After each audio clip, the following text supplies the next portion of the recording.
Hello friends, welcome to Telugu audio story. ఈ channel కనుక మీరు ఫస్ట్ టైం చూస్తున్నట్లయితే ఛానల్ సబ్స్క్రైబ్ చేయండి, లైక్ చేయండి. అలాగే ఈ కథపై మీ ఒపీనియన్ని కమెంట్ రూపంలో తెలియచేయండి. ఇక కథలోకి వెళ్దామా? మన్నించు నా ప్రాణమా పార్ట్ 63 చూసే ముందు పార్ట్ 62 చూడండి. లింక్ డిస్క్రిప్షన్లో ఇవ్వడం జరిగింది. ఇంకా అడగాల అని అనడంతో మళ్ళీ ఇద్దరు కూర్చొని పని చేసుకోవడం మొదలుపెట్టారు. అలా 10 నిమిషాల వరకు ఇద్దరు పని చేసుకోవడం పూర్తిగా అయిపోయింది. తర్వాత పల్లవిని చూస్తూ, నేనొకటి అడుగుతాను, ఏమీ అనుకో కదా అని అనడంతో, అయ్యో దానిలో అనుకునేదేముంది, అడగండి అని చెప్పగా, అంటే చాలా డేస్ అయింది కదా, ఆఫీస్లో వర్క్ స్ట్రెస్ కూడా ఎక్కువగా ఉంటుంది కదా, అందుకే అంటూ ఆగిపోయాడు. అందుకే అని అడుగుతున్న పల్లవితో, జస్ట్ ఒక 2 పెగ్గులు తీసుకోవాలనుకుంటున్నాను, నీకు అభ్యంతరం లేకపోతే అని అన్నాడు రాబర్ట్.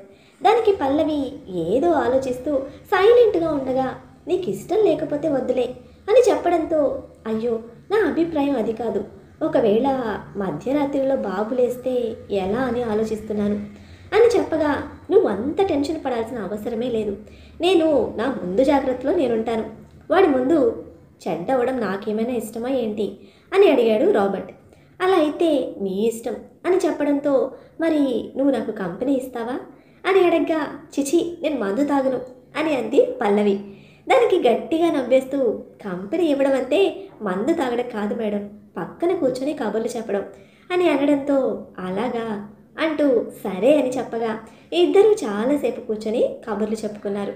రాబర్ట్ చిన్నతనం గురించి, తన అల్లరి గురించి, ఆ తర్వాత తన ఆరాధ్యను ఎలా ఇష్టపడ్డాడో, ఆరాధ్య కోసం జ్వలంత పైన ఎలా పగ పెంచుకొని ఎన్ని తప్పులు చేశాడో అన్నీ చెప్తూ ఉండగా, తను తన మొదటి భర్తతో ఎలాంటి ఇబ్బందులు పడిందో, అతను తనని ఎంతగా టార్చర్ చేసేవాడో, తన తల్లి తండ్రి తనని ఎలా చూసుకునేవాళ్ళో, తన లైఫ్ ఎలా ఉండేది కాస్త ఎలా అయిందో అలా పల్లవి షేర్ చేసుకోవడం మొదలుపెట్టింది.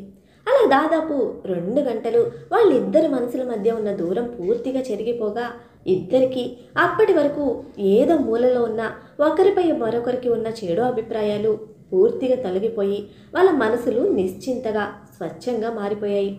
అలా పడుకుంటున్న సమయంలో, ఈ సాటర్డే వండర్ వరల్డ్కి టికెట్ బుక్ చేయాలి, నీకు వీలవుతుందా అని అడిగాడు. అయ్యో ఎందుకులేండి, మనం ఆల్రెడీ అప్పటి వరకు చాలా అలసిపోయి ఉంటాము, మీరైతే ఇంకా చాలా ఎక్కువ స్ట్రెస్ తీసుకుంటున్నారు, వద్దు అని అంది పల్లవి. నేను మీ అభిప్రాయం అడగలేదు మేడం, మీకు కుదురుతుందా అని అడిగాను. అంటే మీ ఆడవాళ్లకు మంత్లీ ప్రాబ్లమ్స్ ఉంటాయి కదా, మరి వండర్ వరల్డ్ అంటేనే మనం వాటర్లో ఆడాలి, ఒకవేళ వెళ్ళాక వాడు మనల్ని వదిలిపెట్టడు, అందుకోసమే నీకు కుదురుతుందా ఆ టైంలో అని అడిగాను అని అనడంతో, ఇబ్బందిగానే పర్వాలేదు కుదురుతుంది అని చెప్పగా, సరే మరి 3 టికెట్స్ బుక్ చేస్తున్నాను అని అనగానే, అత్తయ్య మావయ్య వాళ్ళు కూడా ఉంటారు, తీసుకువెళ్దామా అని అంది.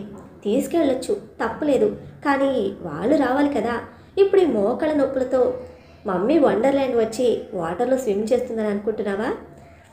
అడిగినందుకు ఇద్దరిని పట్టుకొని కావాలని అడుగుతున్నారు కదా అని వాయిస్తుంది.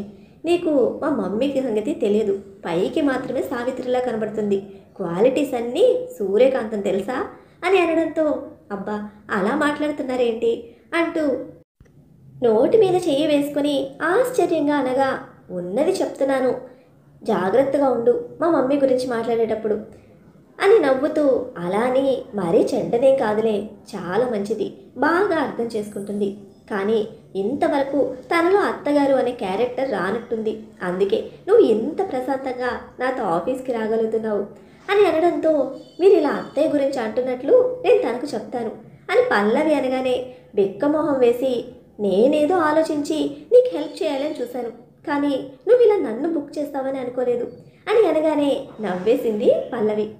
నేను నా పగ ప్రేమ అనే వ్యామోహాల్లో పడిపోయి అస్సలు అమ్మ వాళ్ళ గురించి కేర్ చేయలేదు. అట్లీస్ట్ మా నాన్న నేను చేసే పిచ్చి పనుల్లో నాకు సపోర్ట్గా కాస్తైనా నిలిచేవాడు, కానీ అమ్మ ఒప్పుకోదు. నాది ఒక రిక్వెస్ట్ పల్లవి అని అనడంతో, ఏంటి అని అడిగింది. ఏమీ లేదు, ఫ్యూచర్లో నీకు అమ్మకు ఎప్పుడైనా గొడవ వస్తే మాత్రం జస్ట్ చూసి చూడనట్టుండు, అమ్మ కోపంతో ఉంటే కాస్త మాటలు అంటుంది నాలాగే అని చెప్పడంతో, పర్వాలేదు మీరు నాకు ఎంతగా చెప్పాలా అలా అని వాళ్ళిద్దరూ చాలాసేపు మాట్లాడుకున్నారు. తర్వాత వండర్ల్యాండ్కు టికెట్ బుక్ చేసుకొని పడుకున్నారు. ఉదయం రాబర్ట్ నిద్ర లేచేసరికి తన ఎదపైన పడుకొని పల్లవి కనపడడంతో అతని పెదవులపైన చిరునవ్వు రాగా తన నుదుటి మీద ముద్దు పెట్టుకొని మళ్ళీ తనకు మెలకువ రాకుండా తనను పక్కకు చేర్చి మెల్లిగా బాబుని లేపుతూ, నాని ఈరోజు స్కూల్కి వెళ్ళాలి కదా, కొత్త డ్రెస్ షూస్ వేసుకోవాలి, త్వరగా లే అని లేపుతూ ఉంటే పల్లవికి కూడా మెలకువ రావడంతో, అయ్యో సారీ అనుకోకుండా నిద్రపోయాను అని చెప్పి తాను కూడా బాబును లేపగా ముందుగా లేవను అని మారం చేసిన బాబు ఆ తర్వాత తండ్రి ప్రేమకు కరిగిపోయి లేచి, మరి ఈ సాటర్డే మనం వండర్ వరల్డ్కి వెళ్తున్నామా అని అడిగాడు. తప్పకుండా వెళ్తున్నాము, ఇదిగో చూడు ఆల్రెడీ నేను టికెట్ కూడా బుక్ చేసేసాను. మనం సాటర్డే మార్నింగ్ వెళ్ళి సండే ఈవినింగ్ వస్తాము. 2 days నువ్వు వాటర్లో ఎంత ఎంజాయ్ చేయాలి అనుకుంటే అంత ఎంజాయ్ చేయొచ్చు. నిన్ను మమ్మీ ఏమనుకుండా నేను చూసుకుంటాను. మరి నువ్వు ఏడవకుండా స్కూల్కి వెళ్తేనే మమ్మీ కూడా నేను చెప్పిన మాట వింటుంది అని అనడంతో అలాగే అని అన్నాడు బాబు. నువ్వు వాడిని ఫ్రెషప్ చేయి పల్లవి, ఇద్దరం కలిసి వాడిని స్కూల్లో డ్రాప్ చేసి వద్దాము.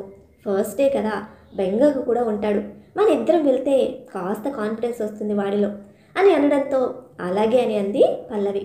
అలా బాబును ఒకవైపు పల్లవి మరొక వైపు రాబర్ట్ ఇద్దరు కలిసి రెడీ చేసి ఆ తర్వాత ముగ్గురు కలిసి బ్రేక్ఫాస్ట్ చేసి అందరికీ బాయ్ చెప్పి స్కూల్కి వెళ్ళగా మొదటి రోజని పేరెంట్స్ ఇద్దరిని స్కూల్ టీచర్ ప్రిన్సిపల్ గారి రూమ్లోకి తీసుకువెళ్ళగా, మా బాబుని కాస్త జాగ్రత్తగా చూసుకోండి, మొదటగా చాలా రోజుల తర్వాత స్కూల్కి వస్తున్నాడు, తనలో ఉండాల్సిన భయం ఉంటుంది, వాడు ఎక్కువగా మాట్లాడు కాబట్టి మీరే కొంచెం చూసుకోవాలి అని పల్లవి కంటే ముందే రాబర్ట్ బాబు గురించి మాట్లాడాల్సిన విషయాలన్నీ ప్రిన్సిపల్ మేడంతో చెప్పగా, తప్పకుండా మీరు మా పైన భరోసా ఉంచండి, మా స్కూల్లో భద్రత విషయంలో మీకు ఎలాంటి సందేహం అక్కర్లేదు, and we have best teachers also అని ఆవిడ చెప్పడంతో, మా కొడుకు ఐఏఎస్ ఐపీఎస్ చదవాలని నేను అనుకోవడం లేదు మేడం, వాడు ఒక రెస్పాన్సిబుల్ సిటిజన్లా అలానే మానవత్వం ఉన్న మనిషిగా పెరిగితే చాలు, అమ్మాయిలను చిన్న చూపు చూడకుండా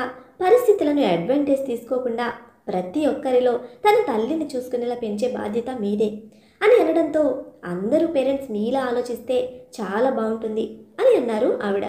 దానికి చిన్నగా నవ్వి, మీరు ఎలాంటి అవసరం ఉన్నా మా నెంబర్కి కాంటాక్ట్ చేయండి అంటూ అక్కడ ఫిలప్ చేయవలసిన ఫామ్ని ఫిలప్ చేసి బయటకు వచ్చి, జాగ్రత్త నాన్న, సాయంత్రం నేను మమ్మీ వచ్చి నేను తీసుకుని వెళ్తాము, నీకు ఈరోజు చాలామంది ఫ్రెండ్స్ అవుతారు, నువ్వు ఇంటికి వచ్చాక స్కూల్లో ఏమేం చేసావో అన్నీ మాకు చెప్పాలి సరేనా అంటూ బాబుకు ధైర్యం చెప్పి మళ్ళీ సాయంత్రం వస్తాము అని చెప్పి వెళ్ళిపోయారు.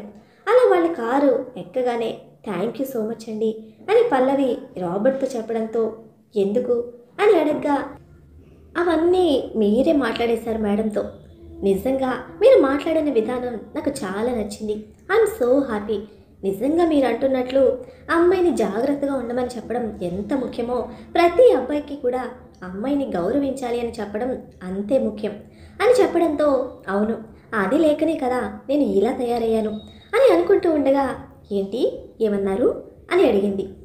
ఎందుకంటే వాడు నీకు మాత్రమే కాదు నాకు కూడా కొడుకు అనే విషయాన్ని నువ్వు గుర్తుంచుకోవాలి అని చెప్తూ ఉన్న సమయంలోనే రాబర్ట్కు ఆఫీస్ నుండి కాల్ రాగా లిఫ్ట్ చేసి 2 నిమిషాలు మాట్లాడి, నేను పూర్తిగా మర్చిపోయాను, ఇప్పుడే అక్కడికి డైరెక్ట్గా వెళ్తాను అని చెప్పి ఫోన్ పెట్టేసి, పల్లవి ఈరోజు నేను వేసిన టెండర్ ఆక్షన్లో ఉంది కాబట్టి మనం డైరెక్ట్గా ఆఫీస్కి వెళ్ళిపోదాము, నాతో పాటు నువ్వు కూడా రా అని చెప్పడంతో, అయ్యో నేనెందుకులేండి మీరు వెళ్ళండి నేను ఆఫీస్కి వెళ్తాను అని అంది. ఎలా వెళ్తావు, ఇప్పుడు నిన్ను డ్రాప్ చేసే టైం నా దగ్గర లేదు పల్లవి అని చెప్పగా, నేను క్యాబ్లో వెళ్ళిపోతానులేండి అని అనడంతో, ఎందుకు నీకు రావడానికి ఏమైనా ఇబ్బందిగా ఉందా, ఒకవేళ ఇబ్బందిగా ఉంటే వెళ్ళు అని చెప్పగా, అయ్యో అలాంటిది ఏం లేదు అని అనడంతో, మరి పద వెళ్దాం అంటూ టెండర్ ఆఫీస్ వైపు కార్ని పరుగులు పెట్టిస్తూ, అక్కడ మీ అన్నయ్య కూడా ఉంటాడు, మనతో పాటు మీ అన్న కూడా టెండర్ వేశాడు అని చెప్పగా, మళ్ళీ మీ ఇద్దరికి కాంపిటీషనా అని అంది. డోంట్ వరీ ఈ టెండర్ నాకే వచ్చేస్తుంది అని కాన్ఫిడెంట్గా చెప్పడంతో, అలా ఎలా చెప్పగలుగుతున్నారు అని ఆశ్చర్యంగా అడగ్గా, ఈ ప్రాజెక్ట్ని నేను మన ప్రాఫిట్ కోసం చేయడం లేదు, మన ఎంప్లాయీస్ కోసం చేస్తున్నాను అని అన్నాడు. అంటే అని అంది పల్లవి. ఏం లేదు, మన ఎంప్లాయీస్ అందరికీ ఇదిగో వచ్చే దసరా నుండి ప్రతి దసరాకి 2 months శాలరీ బోనస్గా ఇవ్వాలని అనుకుంటున్నాను. దసరా అలానే దీపావళి గిఫ్ట్గా. సో అలా చేయాలి అంటే మనకు ఇలాంటి చిన్న చిన్న ప్రాజెక్టులు అవసరం. అందుకే చాలా అంటే చాలా తక్కువ మార్జిన్ తీసుకొని వేశాను. కాబట్టి ఖచ్చితంగా నాకే వస్తుంది అని నమ్మకం ఉంది అని చెప్పడంతో, అవునా, నాకు ఇంకా ఆనందంగా ఉంది అని అంది పల్లవి.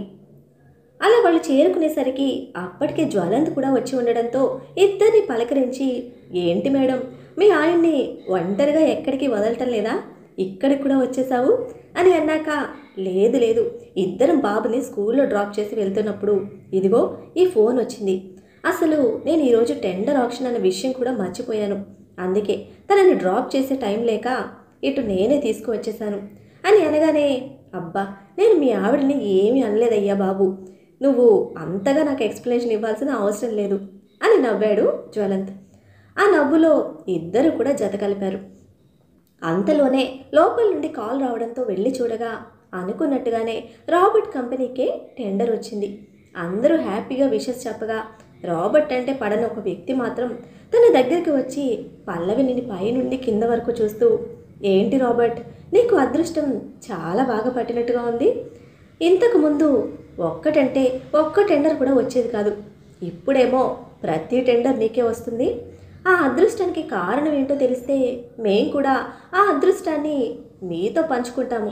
ఒకవేళ ఆ అదృష్టాన్ని మాకు అప్పగించడానికి నీకు ఎంత డబ్బు కావాలో చెప్తే ఆ డబ్బు మీకు ఇచ్చేస్తాను కదా అని కావాలనే పల్లవి వినేటట్లుగా పల్లవిని పైనుండి కిందకు వరకు చూస్తూ చెప్పాడు. ఆ మాటల భావం అర్థమైన పల్లవికి చాలా బాధగా అనిపించగా అక్కడి నుండి వెళ్ళిపోతూ ఉంటే ఆ మాటలు విన్న జ్వలంత్ కోపంగా ముందుకు రాగా, నువ్వు ఆగు అన్నట్టు అతని కళ్ళతోనే సైగ చేసి ఒక్క అడుగు ముందుకు వేసి తనతో పాటు పల్లవి చేయి పట్టుకొని, ఏమన్నావో మళ్ళీ ఒకసారి అర్థమయ్యేలా చెప్పు నాకు అని అన్నాడు ఒక కఠినమైన గొంతుతో.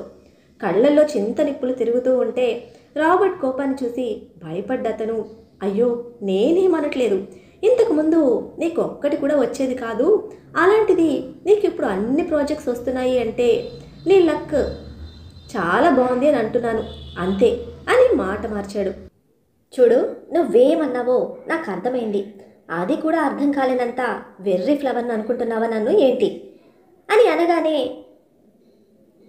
నువ్వు నన్ను తప్పుగా అర్థం చేసుకుంటున్నావు రాబర్ట్ అని అతను భయంగా అనగానే, చూడు, ఇక్కడ అందరూ ఉన్నారు కాబట్టి బ్రతికిపోయావు, ముఖ్యంగా నా పక్కన నా భార్య ఉంది కాబట్టి ఇదిగో ఇంకా ఇలా నిలబడి మాట్లాడగలుగుతున్నావు.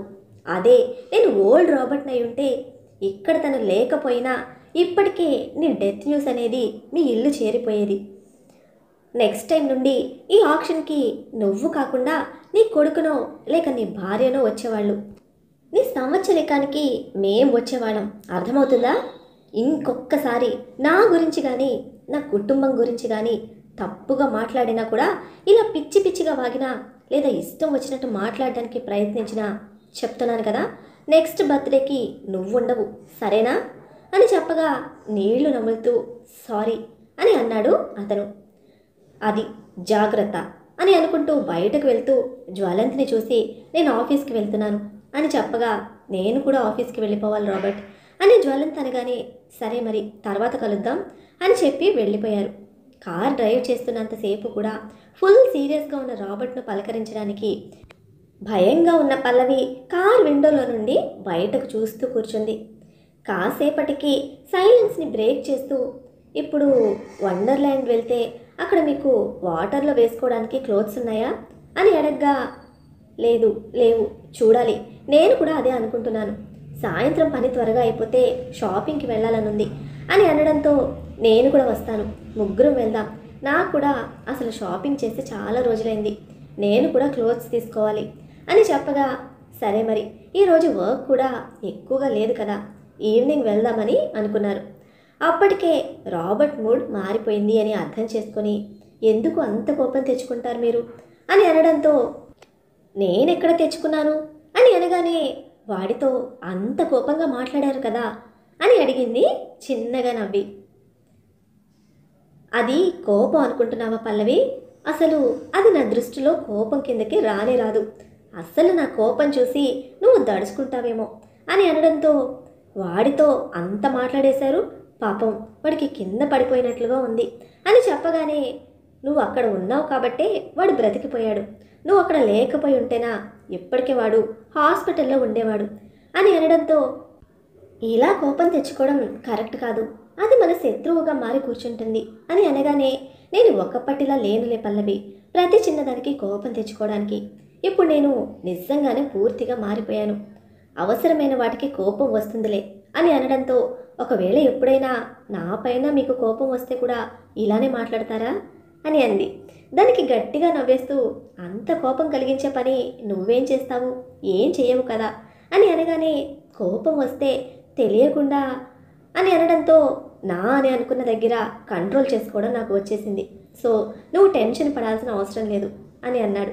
అలా వాళ్ళిద్దరూ ఆఫీస్కి చేరుకొని సాయంత్రం 4 గంటలకు వాళ్ళ పనులు పూర్తి చేసుకొని 4ంటికి కొడుకుని తీసుకురావడానికి స్కూల్కి వెళ్ళేసరికి వీళ్ళ కోసం 1000 కళ్ళతో ఎదురు చూస్తూ నిలబడిన బాబు తల్లి తండ్రి కనపడగానే పల్లవి కన్నా ముందు రాబర్ట్ దగ్గరికి వెళ్ళి గట్టిగా పట్టుకొని, డాడీ నేను నిన్ను చాలా మిస్ అయ్యాను అని చెప్పడంతో, దొంగ బడవ, ఎన్న రోజులు వీడిని పెంచింది నేను, ఇప్పుడేమో డాడీని మిస్ అయ్యానంటూ వాళ్ళ డాడీ దగ్గరికి వెళ్ళి ముద్దులు పెడుతున్నాడు చూడు అని కుళ్ళుకుంటూ ఉండగా, పల్లవి ఎక్స్ప్రెషన్ చూసి నవ్వుకొని, మీ మమ్మీకి కోపం వచ్చింది కన్నా మమ్మీని కూడా మిస్ అయ్యానని చెప్పు అని అనుకుంటూ, మమ్మీ నేను నిన్ను కూడా మిస్ అయ్యాను అని అనగానే, అవునా మీ డాడీ మిస్ అయ్యానని చెప్పమంటే మిస్ అయ్యావు అంతేనా అని అనడంతో చిన్నగా నవ్వాడు. అలా మళ్ళీ ముగ్గురు కారులో కూర్చొని, ఈరోజు ఏం చేసావురా అని అడగ్గా, ఆ రోజు వాళ్ళ స్కూల్లో జరిగిన యాక్టివిటీస్ అన్నీ పూసగుచ్చినట్టుగా చెప్పుకుంటూ పోగా, చాలా నేర్చుకున్నావు అన్నమాట అని అనడంతో, అవును నేను కొద్ది రోజులు స్కూల్కి వెళ్తాను, ఆ తర్వాత మీతో ఆఫీస్కి వచ్చి వర్క్ చేస్తాను అని అన్నాడు బాబు. మరి పల్లవి రాబర్ట్లు ఒకటయ్యేది ఎప్పుడు తెలుసుకోవాలంటే నెక్స్ట్ ఎపిసోడ్ని ఫాలో చేయండి. అలానే ఈ ఎపిసోడ్ని లైక్ చేయటం మాత్రం మర్చిపోకండి. Bye friends.